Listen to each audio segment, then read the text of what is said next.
Nadia, istrinya, seorang perempuan cantik dengan paras lembut dan senyum hangat. Rambutnya panjang disanggul sederhana. Wajahnya bersih tanpa makeup, tapi tetap menawan. Meski hidup mereka pas-pasan, Nadia tak pernah mengeluh.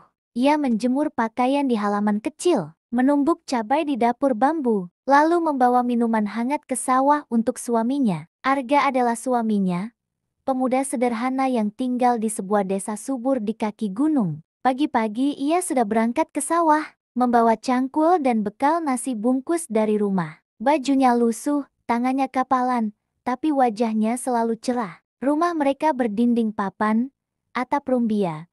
Hanya ada 2 kamar kecil. Malam hari, lampu minyak masih sering dipakai karena listrik kadang padam. Namun di rumah itu, selalu terdengar canda tawa. Mereka saling menertawakan kesusahan, saling menyemangati saat lelah, dan saling berpelukan meski hanya berbaring di tikar anyaman bambu. Berbeda jauh dengan kehidupan Arga dan Nadia. Di kota yang ramai dan modern, Rangga adalah pria mapan. Ia punya perusahaan distribusi besar, rumah mewah bergaya minimalis dengan halaman luas dan kolam renang biru jernih. Ia selalu memakai jas rapi, mengendarai mobil hitam mengilap, dan dihormati banyak orang. Nadira, istrinya, memiliki wajah yang sangat mirip dengan Nadia, tapi sikapnya bertolak belakang. Ia anggun, modis, dan gemar memakai perhiasan mahal. Bibirnya merah terang, kukunya selalu dihias cat warna, dan bajunya bermerek. Tapi di balik kecantikannya, Nadira punya sifat angkuh,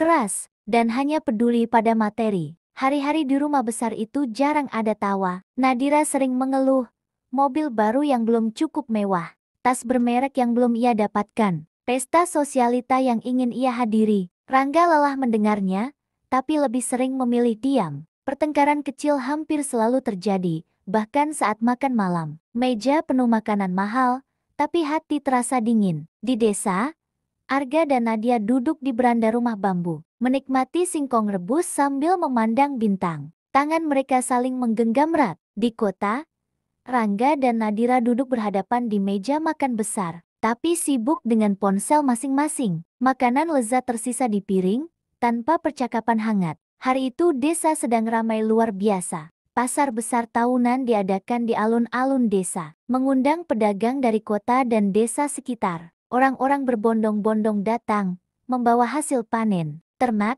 kain, dan perhiasan. Musik gamelan mengiringi suasana, anak-anak berlarian, aroma sate dan gorengan memenuhi udara. Nadia datang bersama ibu-ibu tetangga, membawa beberapa ikat sayuran hasil kebun. Sementara itu, Nadira yang kebetulan ikut berkunjung ke desa bersama Rangga untuk melihat bisnis kebun miliknya turut mampir ke pasar itu. Wajah Nadia dan Nadira begitu mirip hingga beberapa orang salah menyapanya. "Ih, Bu Nadira, kok belanja sendiri ke pasar?" ujar seorang pedagang. Padahal yang disapa adalah Nadia. Tak lama kemudian, orang lain juga bingung memanggil Nadira, mengira dia adalah Nadia, desas-desus tentang kembar ini pun jadi bahan bisik-bisik para warga. Menjelang sore, rombongan warga desa pulang menaiki sebuah minibus tua. Kursi penuh, suara riuh memenuhi kabin. Di antara penumpang ada Nadia, duduk dekat jendela sambil tersenyum, menenteng tas anyaman berisi sayur. Sementara itu, Nadira karena penasaran ingin merasakan suasana desa lebih dalam juga, ikut naik minibus bersama warga, meski Rangga sempat melarang. Di jalan menurun, sopir minibus kehilangan kendali. Rem blong, penumpang berteriak panik, suara logam berdecit, tubuh terguncang hebat, lalu brak, minibus terguling ke sisi jalan. Debu mengepul, jeritan bercampur tangisan terdengar di mana-mana. Beberapa orang luka-luka, sebagian pingsan, di antara yang terbaring tak sadarkan diri.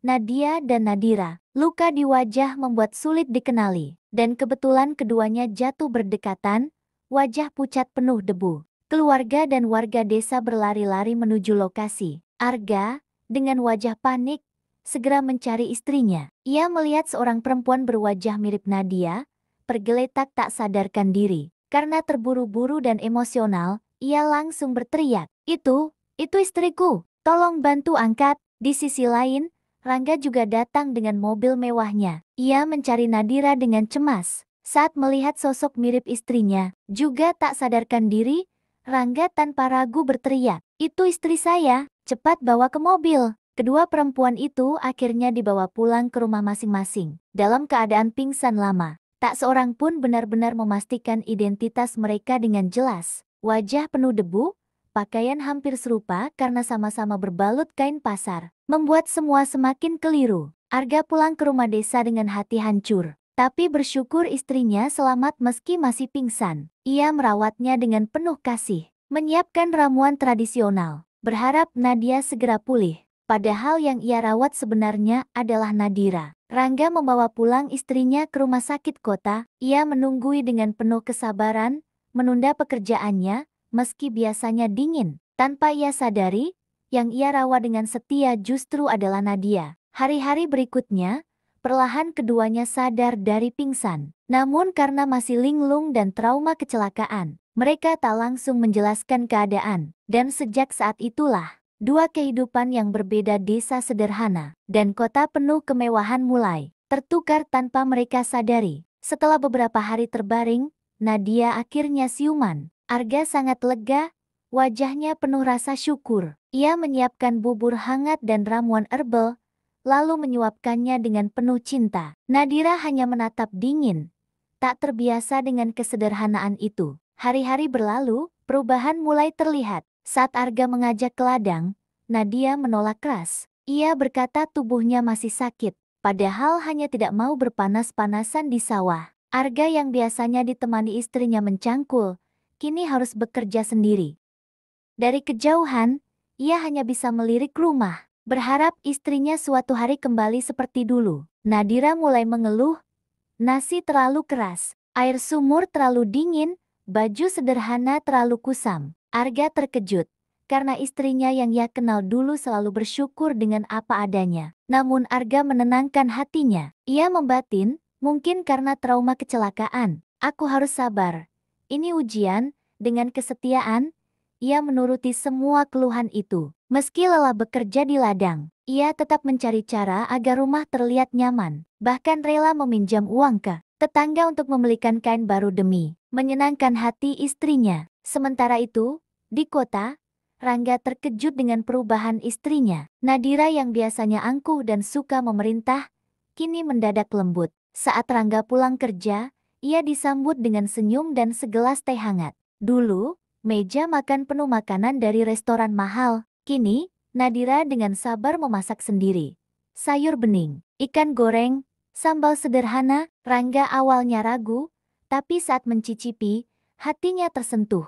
Rasanya seperti makanan rumah yang penuh kasih. Rumah yang biasanya dingin kini hangat. Nadira sering menanyakan kabar, mendengar cerita Rangga, bahkan memijat bahunya ketika ia lelah. Saat Rangga hendak tidur, ia terkejut karena istrinya tidak sibuk dengan ponsel atau pesta sosialita, melainkan duduk di sampingnya, membacakan doa sebelum tidur. Rangga yang biasanya dingin perlahan luluh. Ia merasa seolah mendapatkan kembali cinta pertama yang hilang. Hatinya bertanya-tanya, apa mungkin kecelakaan itu membuat istriku berubah sebaik ini? Jika benar, aku tidak ingin kehilangan dia lagi. Di desa, Arga semakin lelah.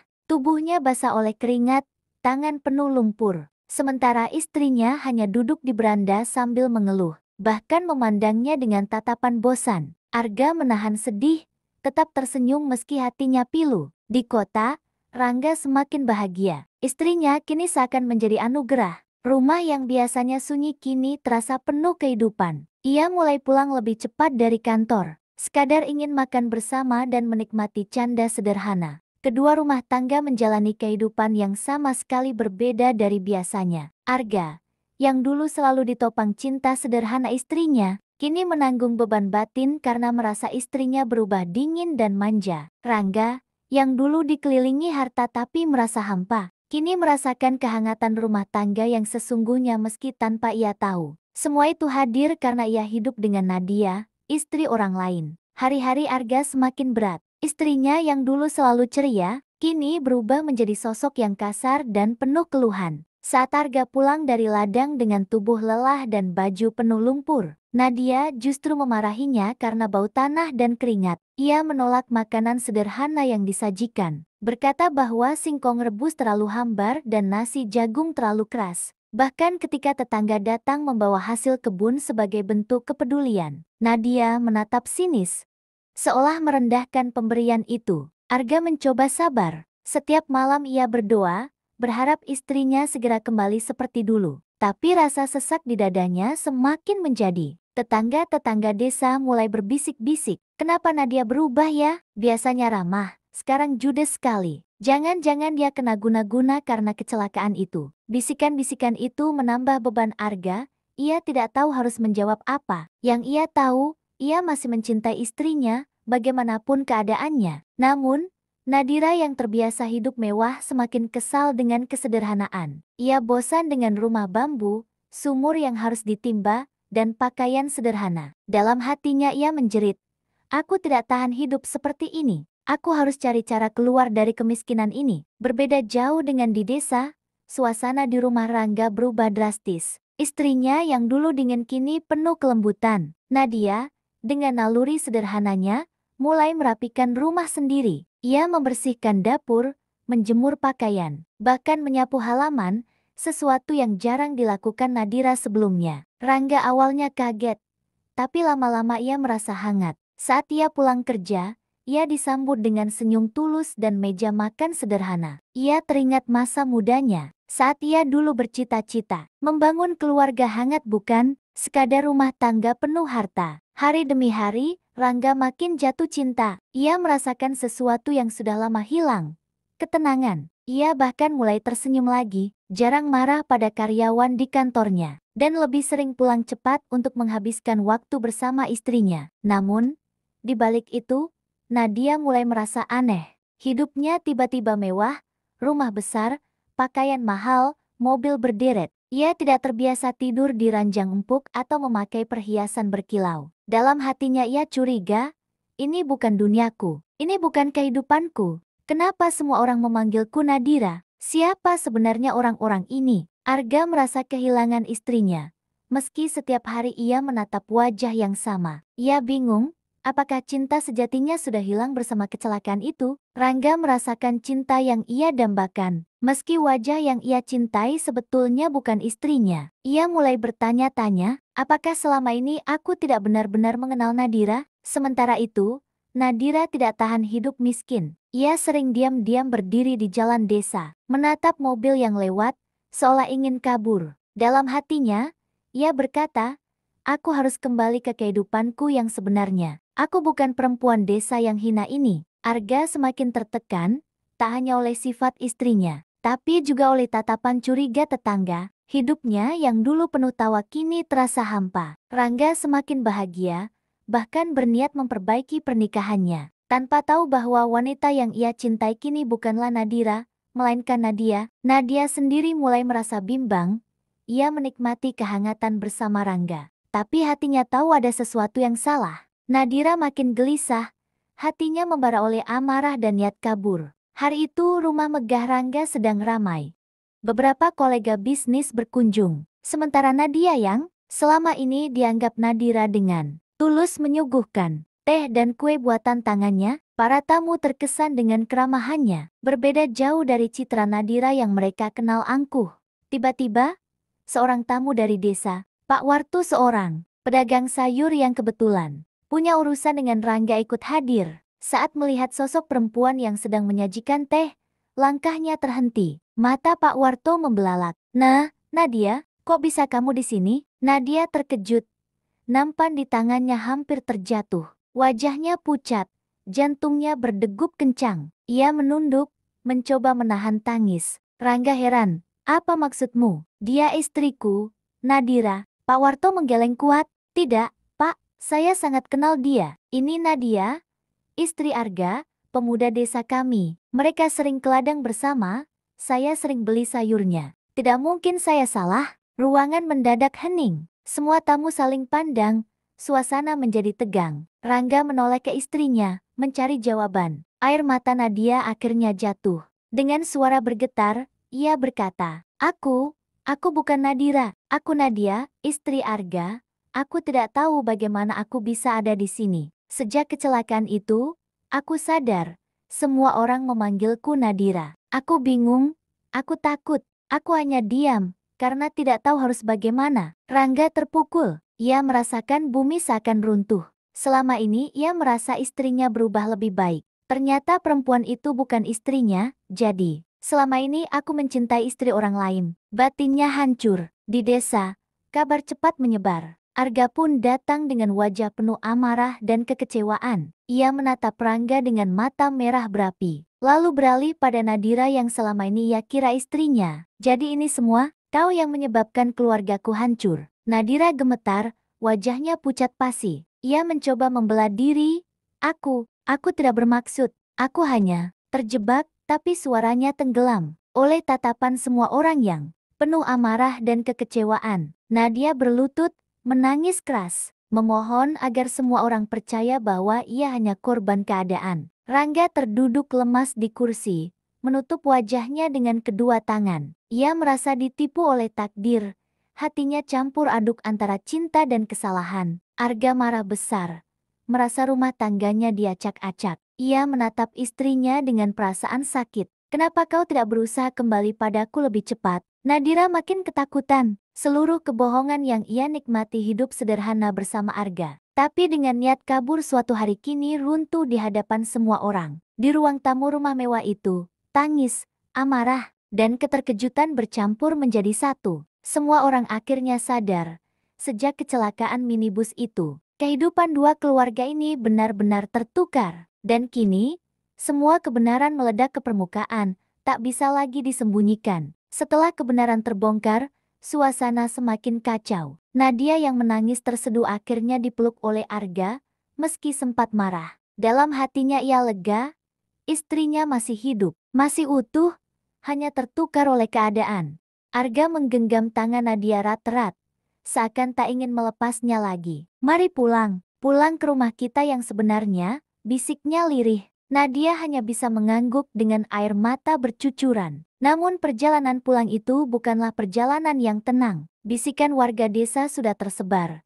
Nadia tinggal dengan Rangga selama ini. Bagaimana bisa? Tatapan penuh curiga menghantui mereka. Arga menunduk, menahan rasa malu, tapi tetap melangkah, karena ia tahu Nadia tidak bersalah. Di rumah besar yang kini terasa dingin, Rangga terduduk lama, memandang kosong. Hatinya hancur. Perempuan yang ia cintai dengan tulus beberapa minggu terakhir ternyata bukan istrinya, melainkan istri pria lain. Ia menoleh pada Nadira, yang berdiri ketakutan di sudut ruangan. Rangga menatapnya dengan penuh kecewa. Aku kira aku sudah menemukanmu kembali. Aku kira kau berubah. Ternyata selama ini aku mencintai bayangan orang lain. Nadira menangis, mencoba mendekat. Aku bisa berubah. Aku bisa jadi lebih baik. Tapi Rangga menggeleng. Suaranya bergetar. Tidak, Nadira. Aku sudah melihat siapa dirimu sebenarnya. Dan aku tidak bisa membohongi diriku lagi. Sejak malam itu, hubungan Rangga dan Nadira benar-benar retak. Rumah besar tetap berdiri,